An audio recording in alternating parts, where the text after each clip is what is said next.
doing? I'm Gabriel Bassett, and we're going to create some breaches today. I mean, in the data sense, not in the operational sense.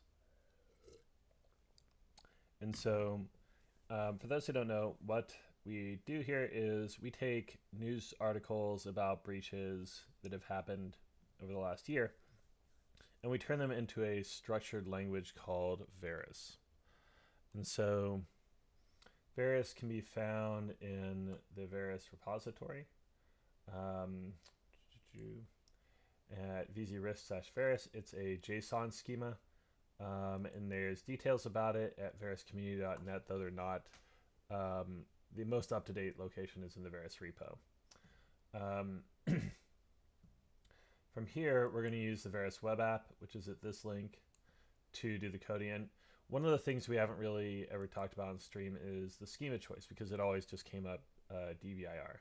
The web app allows you to kind of choose between several schemas. Now that we're getting into DVIR season, partner is the default, and so if you just open it up, it'll show the partner. But what we really want is the VCDB schema.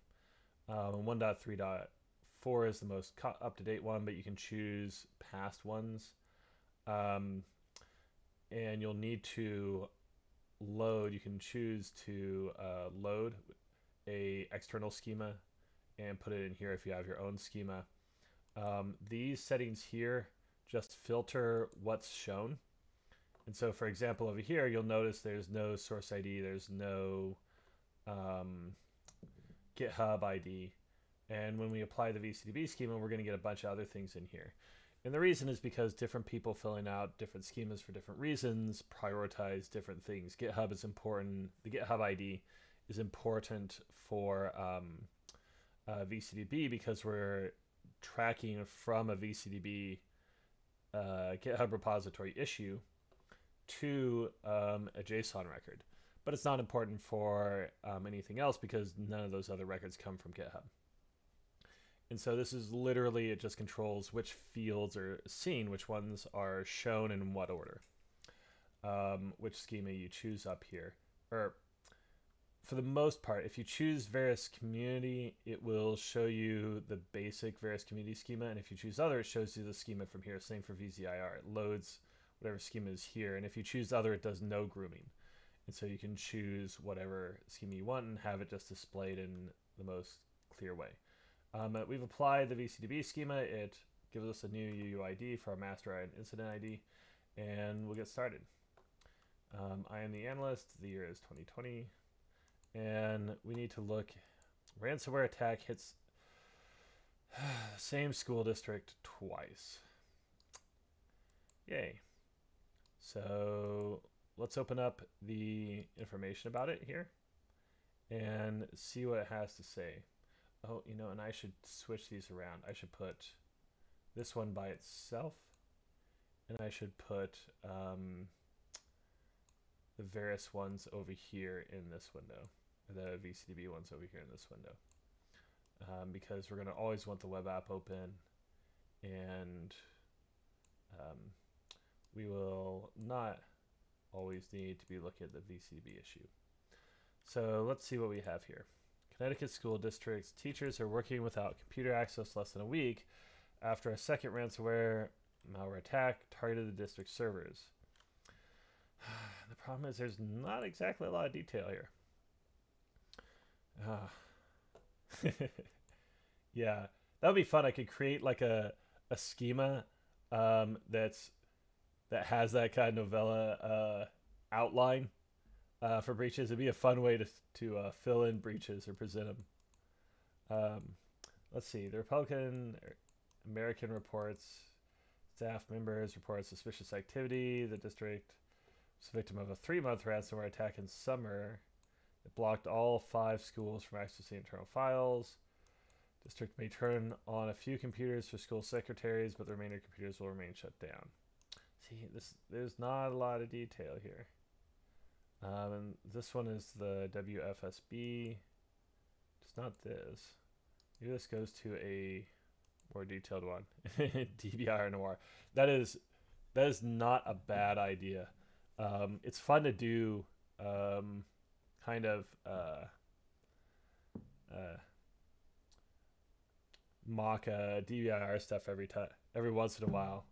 And so it'd be fun to do a DBIR. Or in fact, I tried to talk Bob years ago into letting me write the DBIR in that kind of voice, and he was not for it.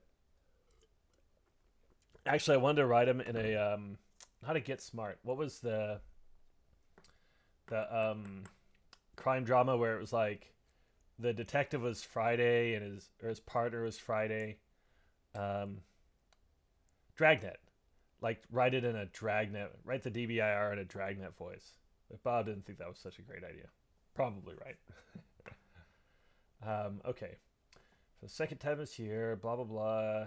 School that they are not paying the $10,000 in June. Hackers demanded thousands of dollars in Bitcoin currency, which include teacher lesson plans. Address the school efforts. No, we are not recovering. The district was first hacked in June and then again in September. It is not clear if the attacks came from the same attackers. The district did not pay any money to release the information. Meanwhile, blah blah. Basically, I have to start from scratch.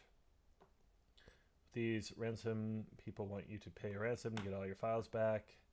They guarantee you what guarantees you're going to get blah blah blah. Our communication teachers. So the problem is this has no action. We know the victim. We know the attribute. We can kind of guess. It sounds like all the servers, both desktop, all the computers, both server and desktop. So we know the asset. We know the actor. I don't like coding breaches that are have no action, but it's important that we also code them because we don't want to bias ourselves to where we only know the action. So we'll code this one up, even though the details aren't particularly verbose from an action standpoint. Okay, summary. Malware or ransomware based on unknown entry at high school. Okay, confidence, medium, not a lot of details. Timeline, the incident happened in, what was it, September? I guess I need to put these references in too because they are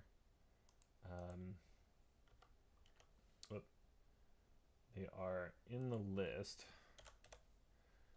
And so a lot of times if we have to cross-reference between breaches, we will do it using the references. So it's important to put them in there, even if they don't really add a lot of detail, because this is the one that really talks about detail. So this happened in September, and we actually know September 10th. It was less than a week before that. So let's say, yeah, 2019, September, and then say 6th, 4th. Okay. Compromise. Oh, need to close incident, but compromise, we don't know. Exfiltration doesn't necessarily apply. Discovery, it probably, well, we don't know how long discovery took from compromise. And then containment is taking at least days, if not weeks, probably days.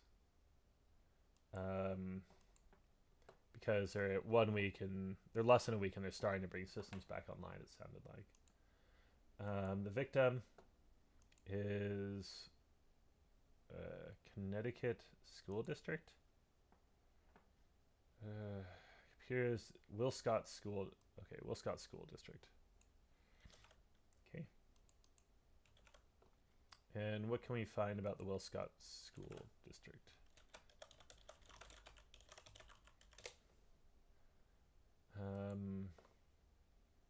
Number of employees. Well, that would be helpful if it loads.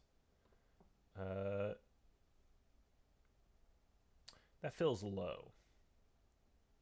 40 employees for a school district. That feels like a school, not a school district. High school students, Job postings. Employee teacher. We'll look on LinkedIn.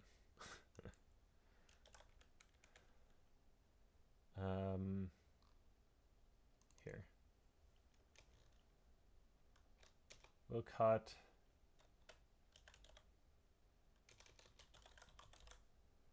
District. North Rose, Wilcott, Central School District. Maybe that's it. Say 200 to 500 employees. But this is in New York, and this breach was in Connecticut, right? Wilcott, Connecticut. I'm going to say small. We don't know the real details, but it's definitely less than 1,000. Locations affected. It's unclear. Country was the United States. And state was USCT. Region, North America. And what did we decide? Page requested can't be found. Well, that's a new one. Did they get rid of the NICS codes page? Oh, that was like my favorite page. No, it's still there. Oh, whew. Okay. Education services. This is elementary and secondary schools. And secondary, no real secondary victims. So the action, the first is there is an unknown action. That has infiltrated the system.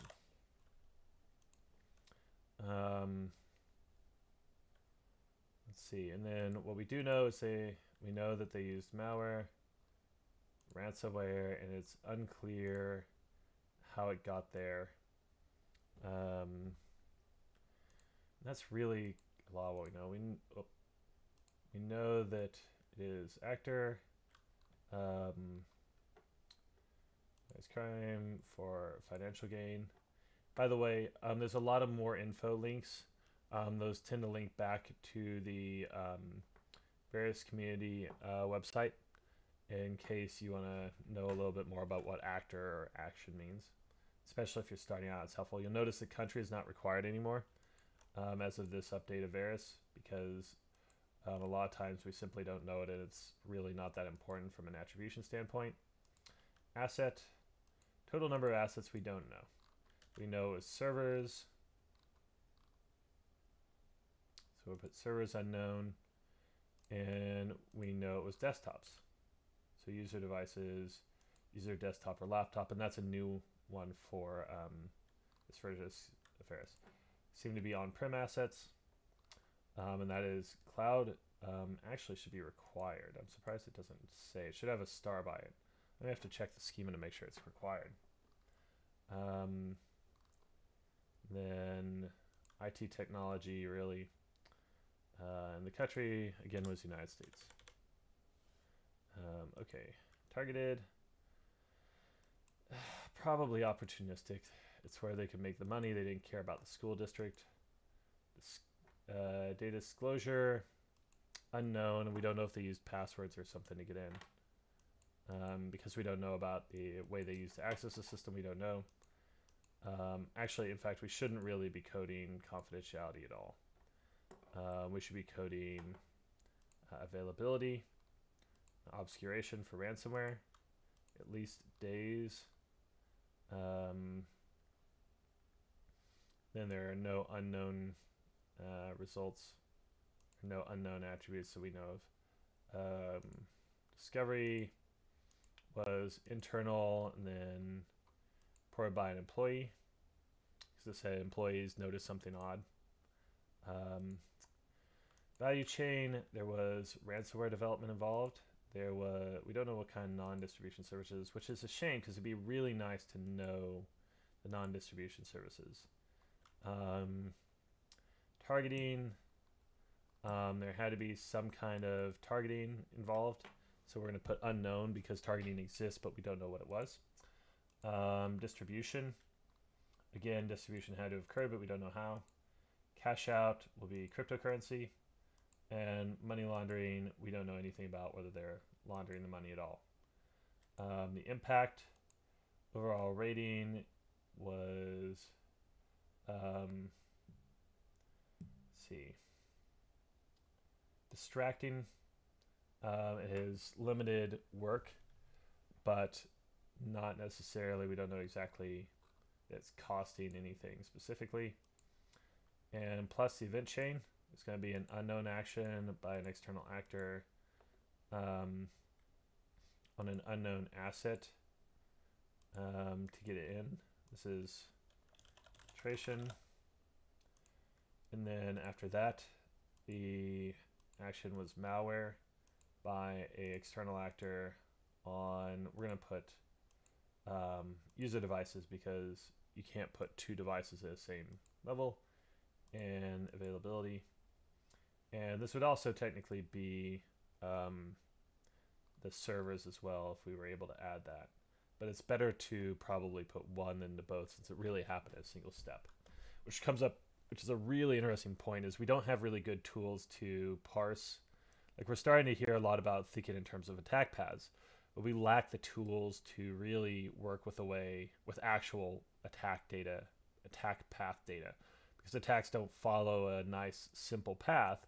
A lot of times they branch out and they come back, and they're kind of each individual attack is more like a individual tree graph, and so to analyze them, we need to analyze a plurality of graphs in parallel to come up with analysis, and the analysis tools for that just aren't there yet. But it's an interesting place to start working for those of us interested in graphs and such.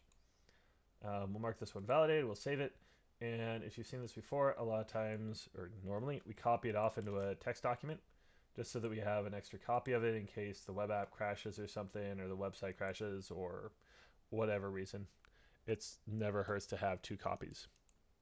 So with that, we can go back, we can close this issue, we can close these windows, and we could go on to the next breach. And we're making good time. A humble man, officer sentenced in connection with case against Clohas. Keolahas.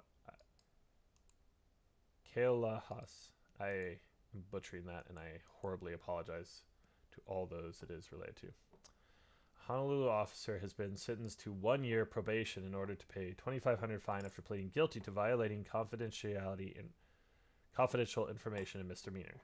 The sentenced officer, Danny Sellers, is linked to a massive public corruption case against ex-police chief Louis Kaloa and his wife, Catherine, a former high-ranking deputy city prosecutor. Sellers, who is on restricted duty, admitted to illegally providing Kathleen Kaloha with the investigative information on the reported theft of her mailbox in 2013. Now I really wonder, is that like her physical mailbox or her email mailbox? Prosecutors allege the mailbox was never really stolen, but instead was part of an elaborate plan to frame one of Kaloa's relatives with a federal crime. In federal court Monday, Sellers apologized for his actions, choking up as he spoke. To serve has been a privilege. Federal judge Mike Seabright told Sellers in court that you tripped, you went down, but you got back up. But yeah, Sellers did abuse his position as a police officer and should face the consequences. Kathleen Kaloas and Sellers were old friends, and prosecutors said they believed the officer's actions were bad judgment rather than corrupt. In court documents, prosecutors said Sellers worked the criminal unit, federally funded fraud against family mailboxes, so it had to be physical mailbox. Blamed Kaloa's uncle for stealing the mailbox at the time. The two sides were feuding over finances. Okay. Attorney was stunned to hear. Video was not, but the car in the surveillance video was not his car. Was stunned to hear that, saying the information should have been turned over ahead of the trial. The evidence information was never provided to us when defending him. I understand what's blah blah blah. Silva pled guilty back in 2016, but won't be sentenced until after he testifies. So his crime is a felony, lying under oath. Well, that's a weird one.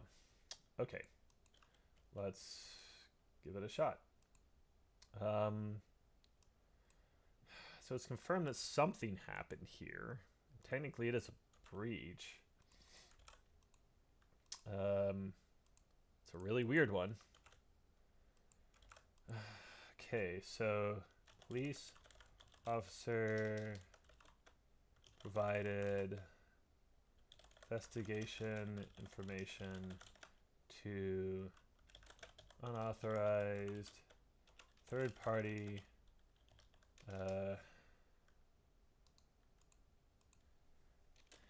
a friend and city prosecutor, I guess. Okay. Confidence. So what we know? We know the actor, we know the actions, we know the asset. I mean, the confidence actually isn't that bad. Our timeline data isn't going to be great. Incident happened in, it sounds like 2013. Which really, but the problem is, well, this is sentencing though, in 2019. So I'm going to really, if this was 2013, we're going to sign against 2014. We don't know month or day really. Compromise. I mean, unknown. Like, he had access to the data. Really, so he had access to data, so it really doesn't apply. Exfiltration, I'm sure took hours at most to take the data and take it over. Discovery, we don't know anything about that. And containment, we don't know anything about that. The victim, I guess the victim is the Honolulu Police Department? Because I guess it was their data?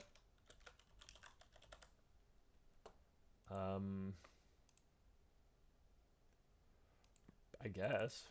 The police department. Number of employees. Okay. Wait. No. Really? No. The Honolulu Police Department employs 2,700 people.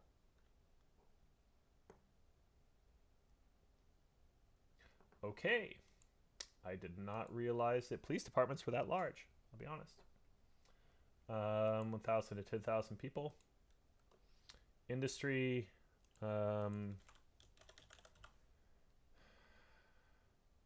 Police. In the United States. Region. America. And let's see, is Hawaii HW or HI? I may have to look it up. As embarrassing as it is to have to look up state abbreviations. Okay. HI. Okay. US HI. Affected one. No secondary victims. The action was social.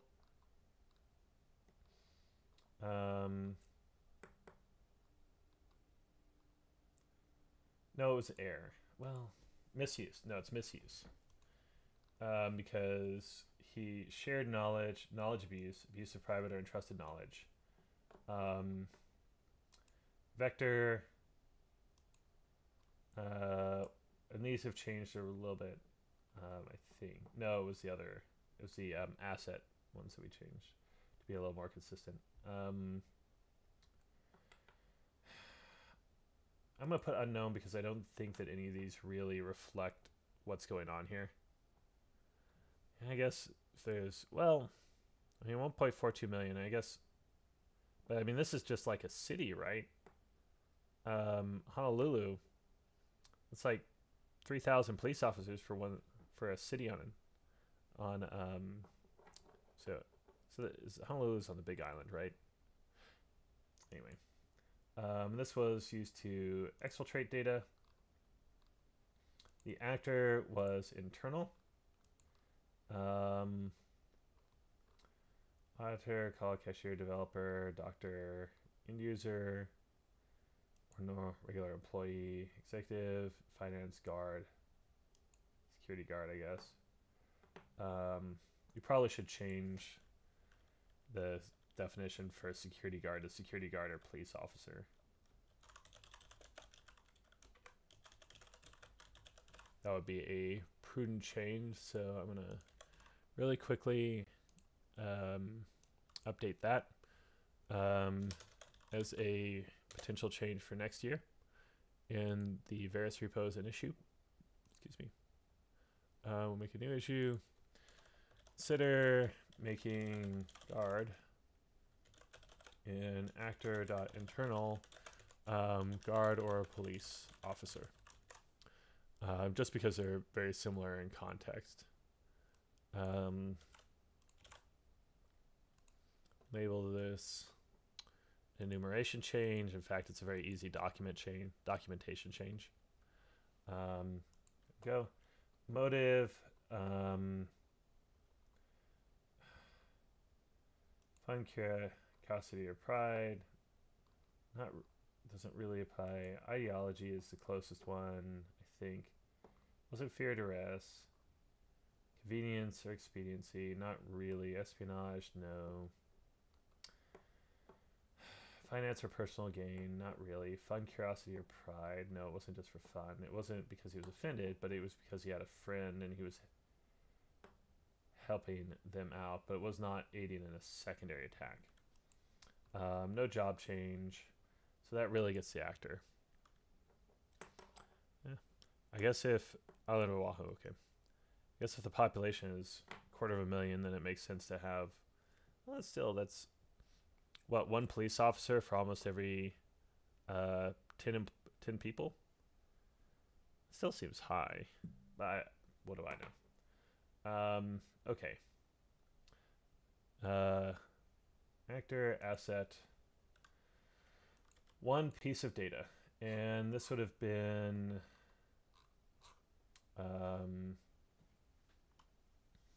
the asset compromised was where he got the data from, and that's really unknown.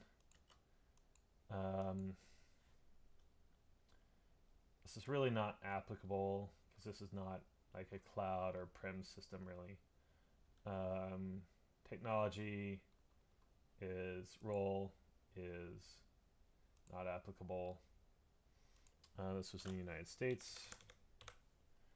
And then the attribute is really what we're talking about. Was data disclosed? Yes. I mean, really, we'll just do internal data. We don't really know the amount of information he shared. The data victim was the victim organization. I mean, it was stored somehow. Notes information on an ongoing case. Was the data abused? It was abused. Really not partner data, no credit monitoring.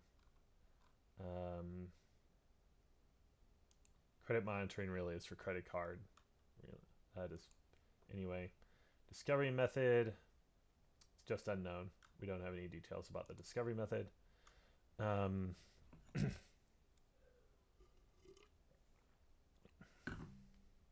Value chain really doesn't apply. There was no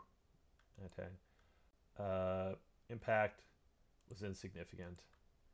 I mean, source random. Oh, and that is something we forgot to do. Is we forgot to set the source as random for the last one. This action. This was misuse by an internal actor on. We really don't know the asset. Compromise the confidentiality. That was all there was to it. We can mark it validate and we can save it. So here, we'll create a new file and we'll copy this one into it. We'll return, and then before we do anything else, I'm going to come over here to the previous one and put this one as random and save it again. And I'll copy it off, but you know, just for completeness sake. There we go, and we can go on to the next one. That was a weird one. Yeah. Okay, close that. And what's the next breach? TurboTax hit with credential stuffing attacks, tax returns compromised. This is an interesting one because we didn't see much W2 stuff in the DBR last year, in the data set that last year. But this is maybe an interesting update to it. Okay, Intuit, a financial services company and creator of services Mint, QuickBooks, and TurboTax, reports the latter has been hit with a credential stuffing attack targeting specific users' tax return information. It was discovered during a system security review. Intuit reported the breach disclosure letter filed in Vermont. We will be looking at that. Officials explained how an unauthorized party targeted specific TurboTax users by username and password. If the login was successful, the attacker may have accessed data containing the prior year's tax return, the current tax returns in progress, including personal information.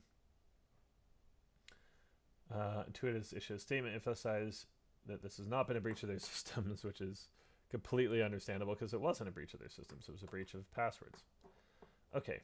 But this is a similar problem to finance, right? Where finance is somewhat responsible for their customers' security, because a breach of their customers' accounts ends up being a loss of money, and they end up being held responsible for it. So we're writing notify you of access by an unauthorized third party. Based on investigating, it appears an unauthorized party may have access to your account. We don't know how many of these. That would be nice to know. What we're doing to protect your account. Next steps. Okay, I mean, we've got a decent amount of information here. The details aren't great about when this happened.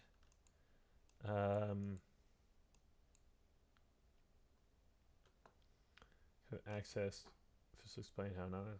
It'd be nice to know date, but let's assume that if they send it out, then it happened in February, at least in the recent past.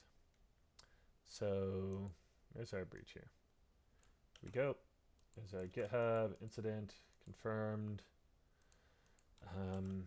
We'll put the reference in here. We'll also put the disclosure letter. And we'll feed the disclosure letter back in here. Okay. Summary.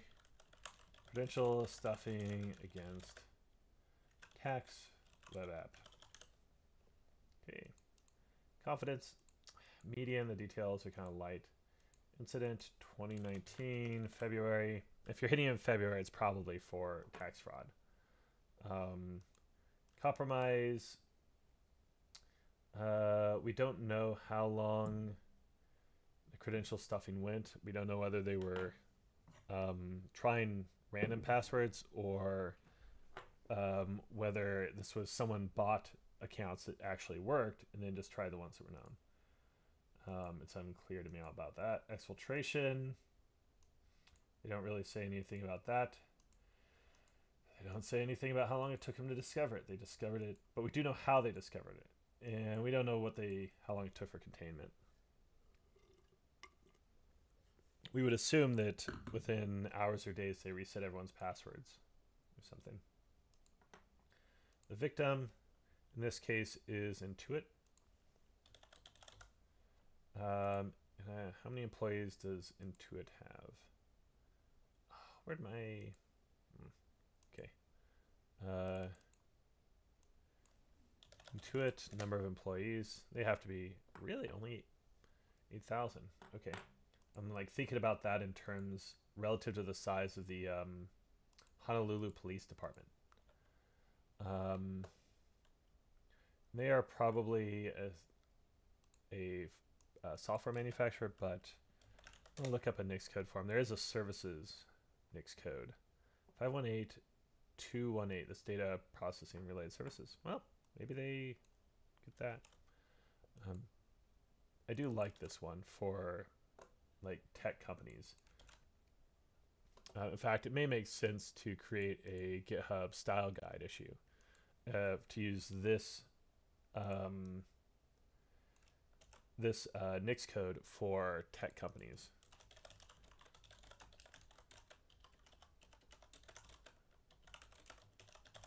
So, and the reason is because we always have this question of how to log tech companies because there is no technology industry in any of the standardized schemas.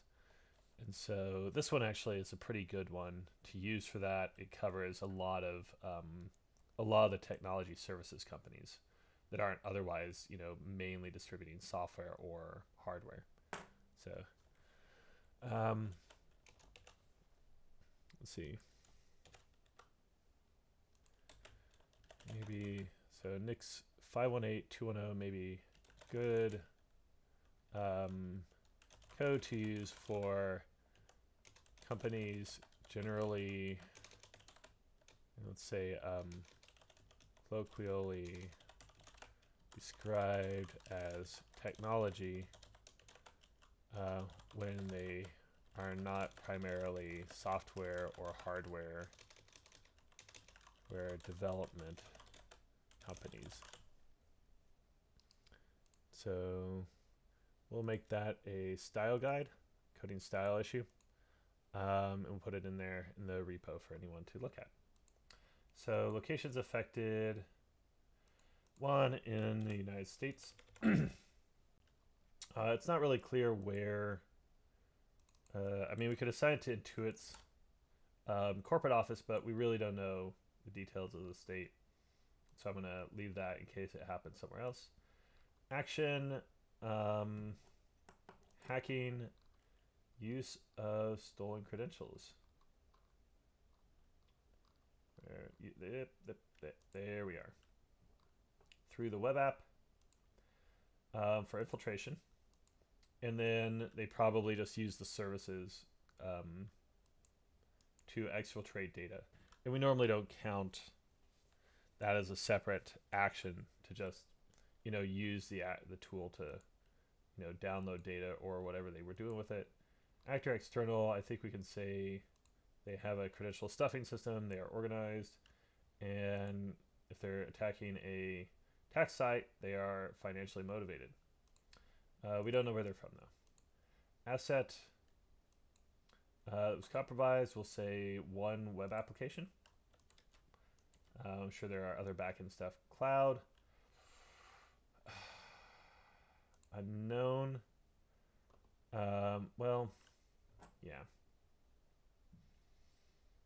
We don't know whether Intuit hosts their stuff in a data center or not. That was information technology. And again, I'm going to go out on a limb and say, even though we don't know the state, it is likely they keep U.S. tax information in the U.S. Attribute, confidentiality, was data disclosed? Yes. The amount we don't know, but we do know it was personal data, so of customers, and we know it was stored. And this is tax information. Personal information and address, etc.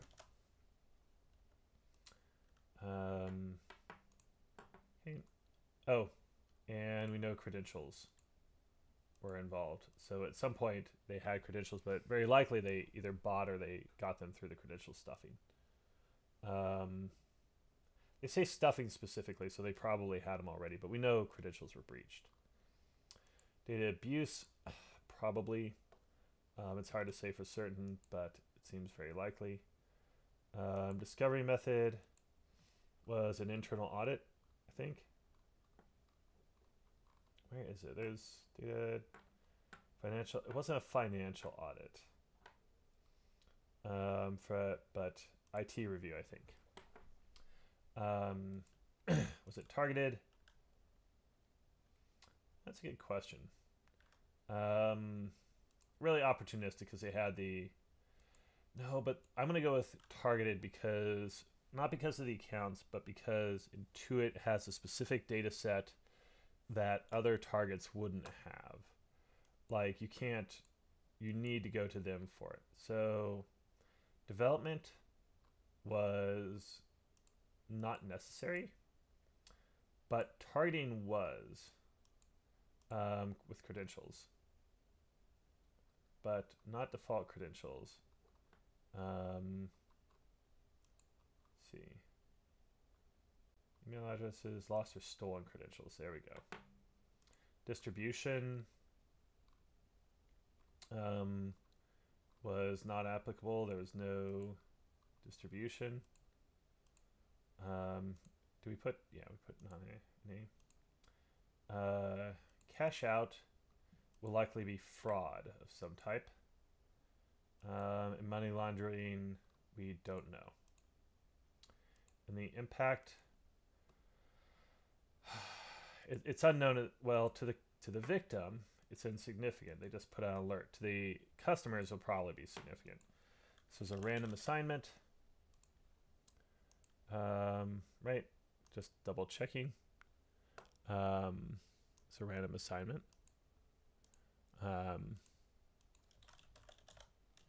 One second here. So it's a random assignment. The event chain was hacking, use of stolen credentials to get in. An external actor on a web server compromised the confidentiality of people's data.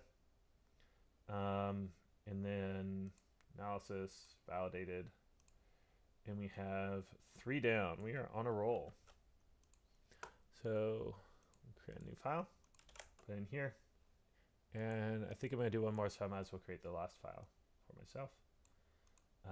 Return. We got our 3 breaches there. We can close this one. And we can see what the next thing we have is. So Juliet tax preparation business owner convicted of identity theft in 2016. Ooh, that's an interesting one.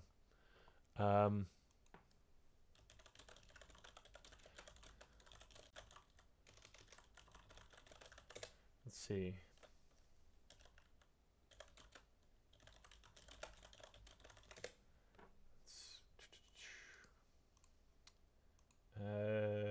Juliet tax preparation business owner convicted of identifying theft in 2016. Which means this is not going to go against the normal. This will go against 2017 repo, I think. Oh, I'm not taking a survey, though, to read this.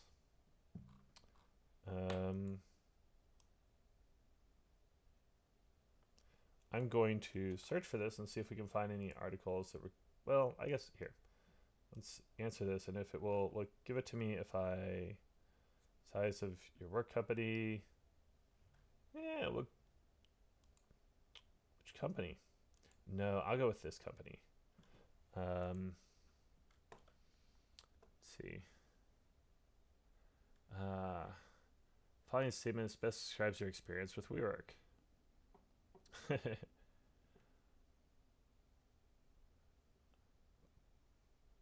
The problem, I'm worried if I just skip through them, that they'll just give me more of them.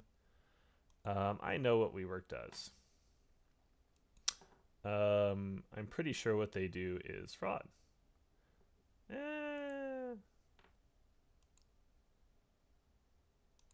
we go. I don't know, not fraud, but it was poorly managed by their former executive. Would be the accurate way to say it, I think.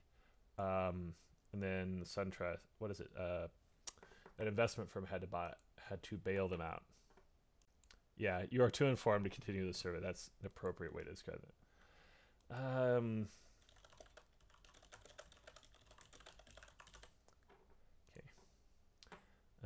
How much do you trust the brand?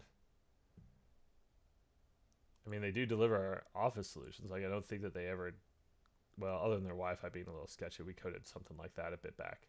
See, look at all this junk they have to answer. Office space for your company. What is most important to you?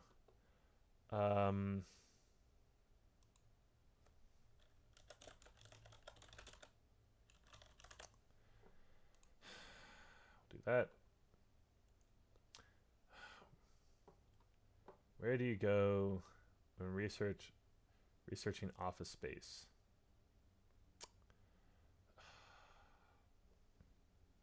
Friends or colleagues will be. Oh, gosh. Okay, the things I do for documentation. Okay. A Juliet IMDb, I like that one. A Juliet tax preparer was convicted of committing identity theft through tax returns in 2016. And there was a lot of that in that kind of year. Confirmed. Because, I mean, he was convicted, so it seems to imply that this is a done deal.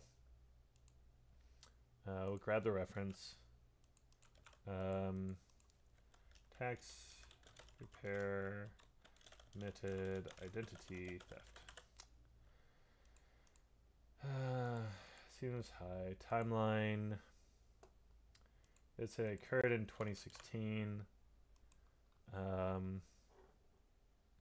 then they finished the case against him in 2018, but that doesn't really get reflected in the DBIR at all. Compromise, it was probably, we don't know initial compromise. In fact, really it doesn't apply because he had legitimate access to the data. Exfiltration, I don't know how long after he got the data he started committing fraud. Let's see what it says. Okay, 2016. He was convicted in 2016. But it wasn't until less than a week ago that federal officials prohibited her from taking on customers. Okie dokie.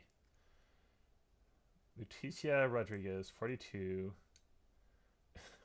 What does her address matter? Pled guilty to 2 counts of identity theft in separate cases on March 2016. She's convicted of filing tax returns for people depositing refunds in her bank account. And then in September, the Justice Department filed a complaint, accused her of defrauding customers and the federal government. Oh, okay. So she got maybe a state case against her in 2016, and then a federal case that just wrapped up now. Barred her from filing tax returns or owning a tax preparation business. They declined to answer questions. The IRS interviewed customers concerning tax preparation right as to 2018. According to federal complaint, was served a 36-month probation since her conviction in 2016. Estimated she prepared 4,000 tax returns since 2014, and the known tax loss to the U.S. allegedly caused by reduced 77,000. Wow. At least 77,000. Lost to the U.S. Okay. Wow. She was warned in 2013 that she failed to comply with regulations governing federal income tax return preparation. So maybe she wasn't preparing them completely accurately. A year later, Benny Vitzes filed a complaint against Rodriguez with the IRS. Vitzes was one of the victims named in 2014. So sounds like this occurred in... She was indicted in 2014. Let's assume that this happened in 2014, which really counts us against maybe the 2015 report. Another customer said diverted funds to another account, refusing to answer their calls. The business was closed after tax season. Federal officials accused Rodriguez of selecting schemes that the IRS can detect only by auditing returns of interviewing her customers. Prepared fraudulent returns. Allegedly knew that the IRS lacks the resources to audit every return and was actively subverting the blah blah blah. Also included request to hand over $33,000. Okay.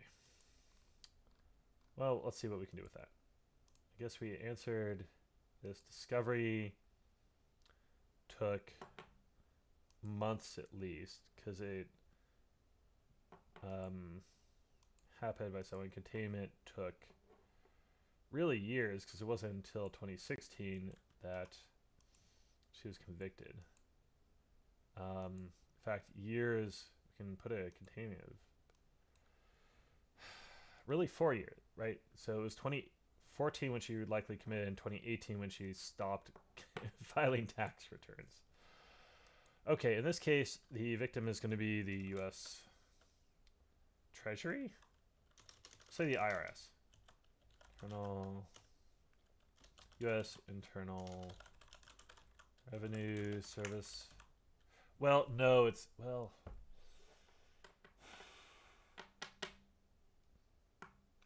That's a good question.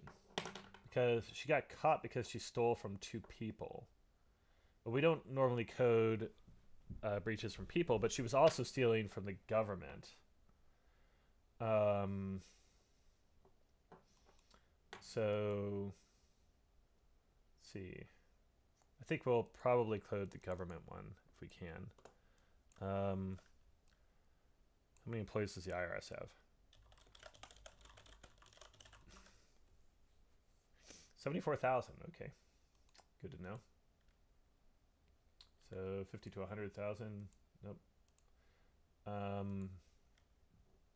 Then industry, certainly a tax.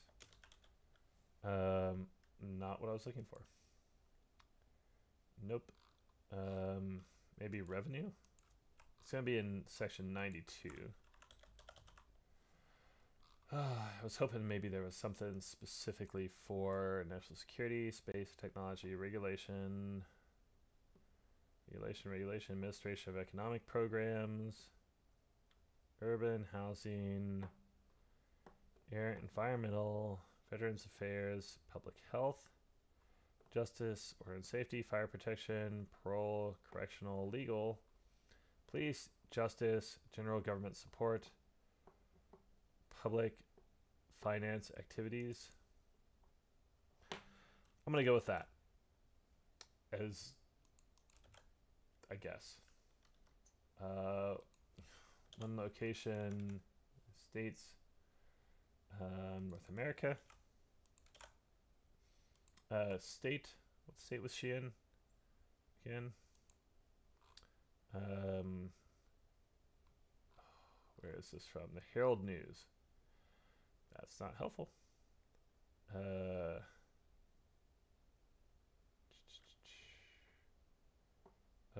So we know the street.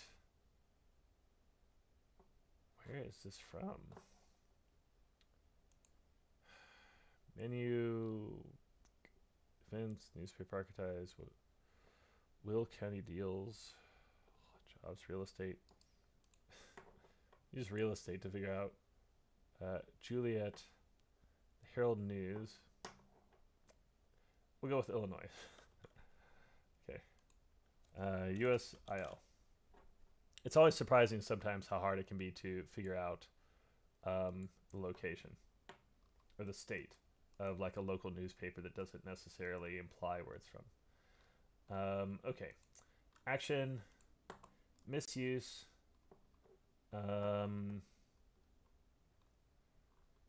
of, let's see, knowledge abuse, net abuse. So how did she miss privilege abuse? She abused her access to the systems to file tax returns. So this is probably remote access.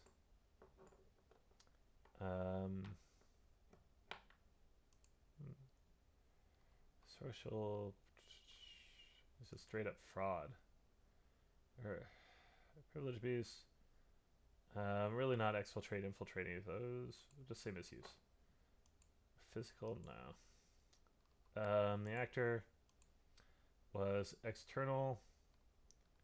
Not just an unaffiliated person.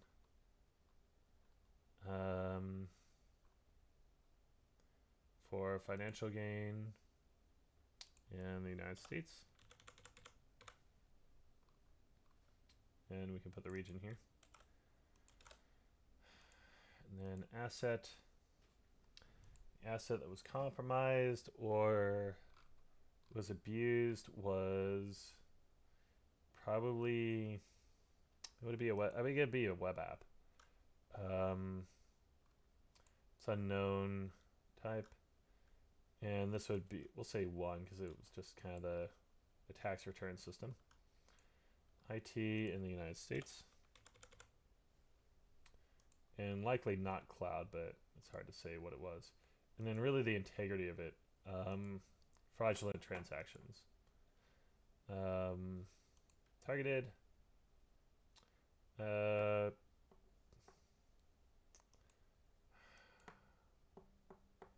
So where the money is, or because say opportunistic. If there had been another option, she would have done that. Discovery method was external by a unrelated third party. Well, I mean, that's not unrelated because they were her customers.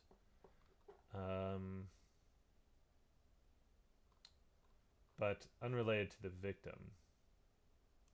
Or by a customer. We'll do with that. That actually makes a lot of sense. And then value chain. There was no real development. But are there other non-distribution services that she made use of? Not really. Targeting was using personal information that she got from credit distribution. Doesn't apply. Cash out was through tax fraud. And I'm going to guess that she didn't launder the money at all. She deposited yeah, in fact, she didn't. She deposited directly to her account. Impact overall rating insignificant. We actually know the amount was 77,000 minimum. Amount. Let's see.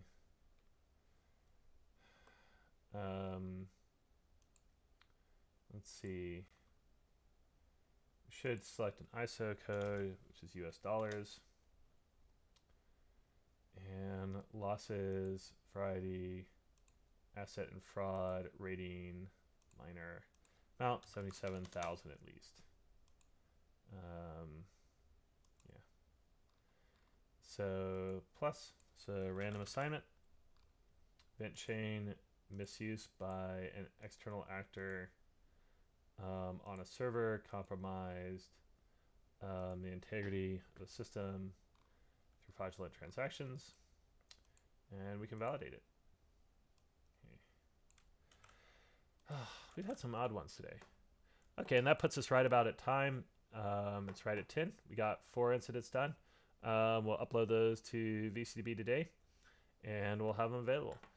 Thank you for coming. I should be back tomorrow at the same time, 10 o'clock Eastern, and we'll do another couple. I'm kind of behind on the number I should be doing from last week, being out all week at Blue Hat, which, by the way, the videos are posted. I'll put it in the chat here, so you can take a look. And now that that is up, hopefully everyone can enjoy it. Thank you very much, and have a great day. Goodbye.